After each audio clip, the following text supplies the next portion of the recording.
Chapter 3. At 1 o'clock on the 16th I went to the Rue d'Antin. The voice of the auctioneer could be heard from the outer door. The rooms were crowded with people. There were all the celebrities of the most elegant impropriety, furtively examined by certain great ladies who had again seized the opportunity of the sale in order to be able to see, close at hand, women whom they might never have another occasion of meeting, and whom they envied perhaps in secret for their easy pleasures. The Duchess of F elbowed Mademoiselle A, one of the most melancholy examples of our modern courtesan. The Marquis de T hesitated over a piece of furniture, the price of which was being run high by Madame D, the most elegant and famous adulteress of our time. The Duke of Y, who in Madrid is supposed to be ruining himself in Paris, and in Paris to be ruining himself in Madrid, and who, as a matter of fact, never even reaches the limit of his income, talked with Madame M, one of the wittiest story-tellers, who from time to time writes what she says and signs what she writes, while at the same time he exchanged confidential glances with Madame de N, a fair ornament of the Champs-Élysées, almost always dressed in pink or blue, and driving 2 big black horses which Tony had sold her for 10,000 francs, and for which she had paid after her fashion. Finally, Mademoiselle R, who makes by her mere talent twice what the women of the world make by their dot, and 3 times as much as the others make by their amours, had come in spite of the cold to make some purchases, and was not the least looked at among the crowd. We might cite the initials of many more of those who found themselves, not without some mutual surprise, side by side in one room, but we fear to weary the reader. We will only add that everyone was in the highest spirits, and that many of those present had known the dead woman and seemed quite oblivious of the fact. There was a sound of loud laughter.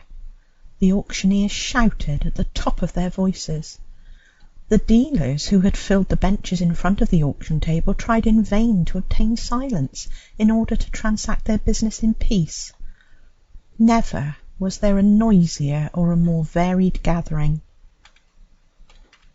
I slipped quietly into the midst of this tumult, sad to think of when one remembered that the poor creature whose goods were being sold to pay her debts had died in the next room. Having come rather to examine than to buy, I watched the faces of the auctioneers, noticing how they beamed with delight whenever anything reached a price beyond their expectations. Honest creatures who had speculated upon this woman's prostitution, who had gained their 100% out of her, who had plagued with their writs the last moments of her life, and who came now after her death to gather in at once the fruits of their dishonourable calculations and the interest on their shameful credit.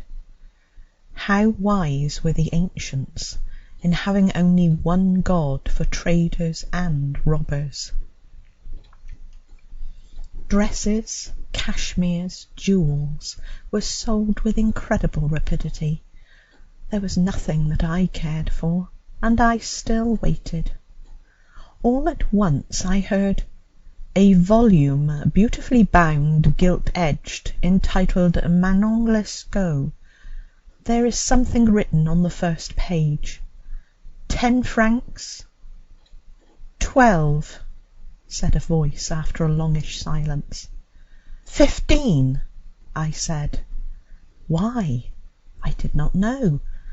Doubtless for the something written. 15, repeated the auctioneer. 30, said the first bidder, in a tone which seemed to defy further competition. It had now become a struggle. 35, I cried in the same tone. 40, 50, 60, 100. If I had wished to make a sensation, I should certainly have succeeded, for a profound silence had ensued, and people gazed at me as if to see what sort of a person it was who seemed to be so determined to possess the volume. The accent which I had given to my last words seemed to convince my adversary.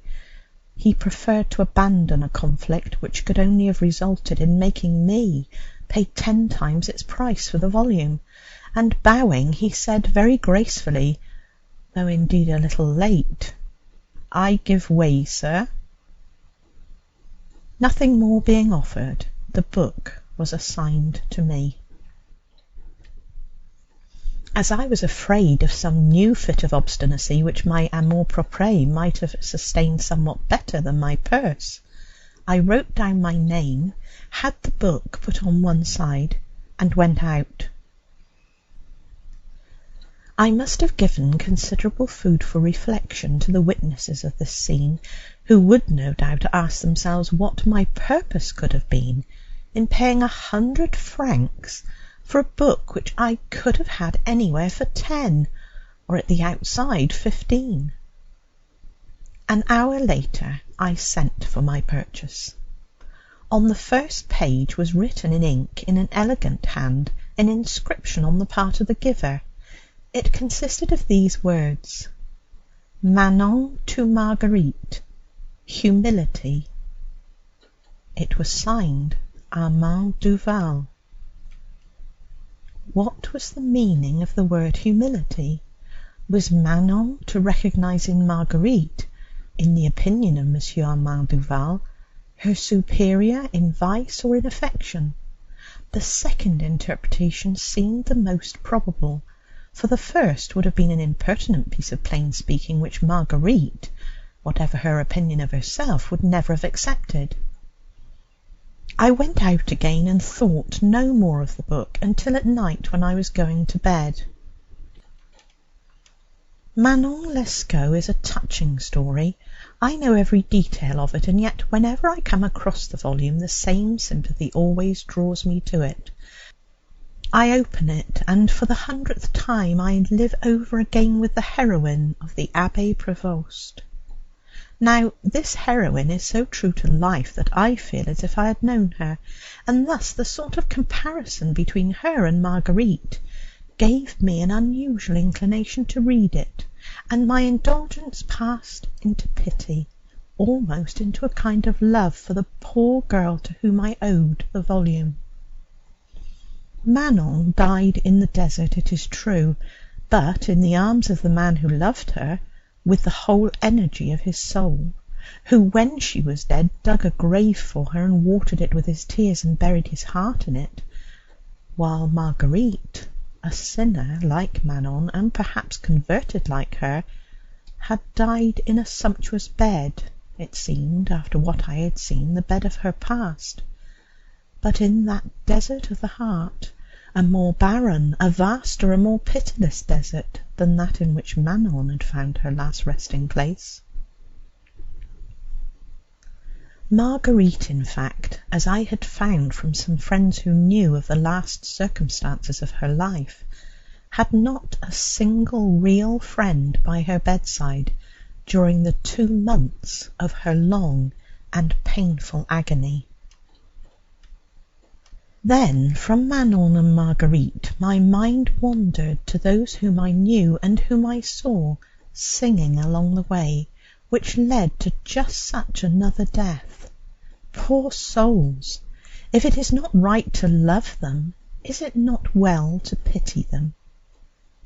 You pity the blind man who has never seen the daylight, the deaf who has never heard the harmonies of nature, the dumb who has never found a voice for his soul, and under a false cloak of shame you will not pity this blindness of heart, this deafness of soul, this dumbness of conscience, which sets the poor afflicted creature beside herself and makes her, in spite of herself, incapable of seeing what is good, of bearing the Lord, and of speaking the pure language of love and faith.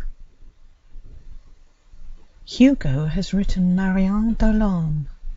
Musset has written Berneret. Alexandre Dumas has written Fernande. The thinkers and poets of all time have brought to the courtesan the offering of their pity, and at times a great man has rehabilitated them with his love and even with his name. If I insist on this point, it is because many among those who have begun to read me will be ready to throw down a book in which they will fear to find an apology for vice and prostitution, and the author's age will do something, no doubt, to increase this fear. Let me undeceive those who think thus, and let them go on reading, if nothing but such a fear hinders them. I am quite simply convinced of a certain principle, which is, for the woman whose education has not taught her what is right, God almost always opens two ways which lead thither, the ways of sorrow and of love. They are hard. Those who walk in them walk with bleeding feet and torn hands, but they also leave the trappings of vice upon the thorns of the wayside, and reach the journey's end in a nakedness which is not shameful in the sight of the Lord. Those who meet these bold travellers ought to succour them, and to tell all that they have met them, for in so doing they point out the way. It is not a question of setting at the outset of life two signposts, one bearing the inscription, "The right way," the other the inscription, "The wrong way," and of saying to those who come there, "Choose." One must needs, like Christ, point out the ways which lead from the second road to the first, to those who have been easily led astray, and it is needful that the beginning of these ways should not be too painful nor appear too impenetrable. Here is Christianity, with its marvellous parable of the prodigal son, to teach us indulgence and pardon. Jesus was full of love for souls wounded by the passions of men. He loved to bind up their wounds, and to find in those very wounds the balm which could heal them.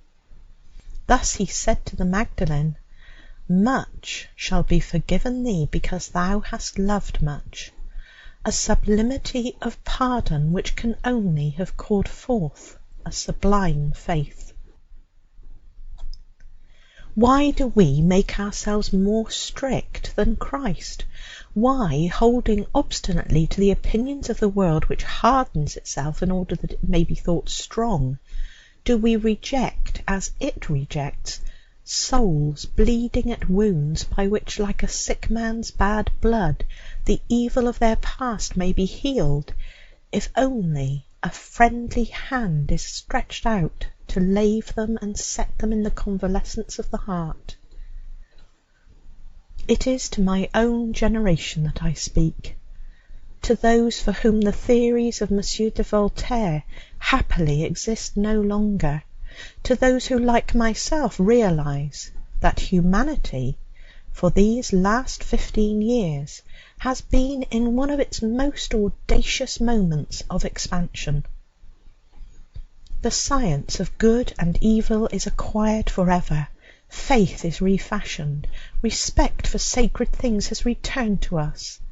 And if the world has not all at once become good, it has at least become better. The efforts of every intelligent man tend in the same direction, and every strong will is harnessed to the same principle: be good, be young, be true. Evil is nothing but vanity. Let us have the pride of good, and above all let us never despair. Do not let us despise the woman who is neither mother, sister, maid, nor wife. Do not let us limit esteem to the family, nor indulgence to egoism. Since there is more joy in heaven over one sinner that repenteth than over 99 just persons that need no repentance, let us give joy to heaven. Heaven will render it back to us with usury. Let us leave on our way the arms of pardon for those whom earthly desires have driven astray, whom a divine hope shall perhaps save. And as old women say when they offer you some homely remedy of their own, if it does no good, it will do no harm. Doubtless it must seem a bold thing to attempt to deduce these grand results out of the meagre subject that I deal with, but I am one of those who believe that all is in little. The child is small, and he includes the man. The brain is narrow, and it harbours thought. The eye is but a point, and it covers leagues. End of chapter 3.